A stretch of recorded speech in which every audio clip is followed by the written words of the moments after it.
Telugu flame YouTube channel ఇప్పుడే subscribe చేసుకోండి. తెలుగు పులితెరపై విలనిజంతో ప్రేక్షకులని ఎంతగానో ఆకట్టుకున్న నటి దివ్యా సురేష్. దివ్యా సురేష్ కన్నడ నటి.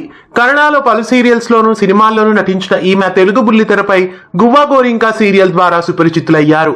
గువ్వా గోరింకా సీరియల్లో ఆరోహి క్యారెక్టర్ లో నటించి ఎంతో మంది ప్రేక్షకాదరణ ఈమె పొందారు.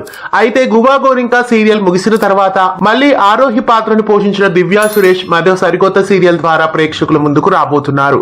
అది కూడా మళ్ళీ ఈటీవీ ఛానల్లోనే ఆమె అలరించబోతున్నారు. అయితే ఆమె నటించబోయే సీరియల్ ఎక్కువ శాతం మెరుపు కళలు అయి ఉంటుంది అని అనిపిస్తోంది. మెరుపు కళలు సీరియల్ ద్వారా దివ్యా సురేష్ మళ్ళీ తెలుగు బుల్లితెరపై విలన్ గా ప్రేక్షకులని అలరించబోతున్నారు.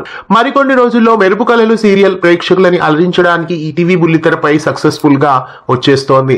మరి త్వరలో రాబోతున్న దివ్యా సురేష్ మెరుపు కళలు సీరియల్లో నటించడం మీకెలా అనిపిస్తోంది కామెంట్స్ లో తెలియజేయండి. ఇలాంటి మరెన్నో అప్డేట్స్ కోసం ఛానల్ ని సబ్స్క్రైబ్ చేసి పక్కనే ఉన్న బెల్ ఐకాన్ ని యాక్టివేట్ చేయండి. తెలుగు ఫ్లేమ్ యూట్యూబ్ ఛానల్ ఇప్పుడే సబ్స్క్రైబ్ చేసుకోండి.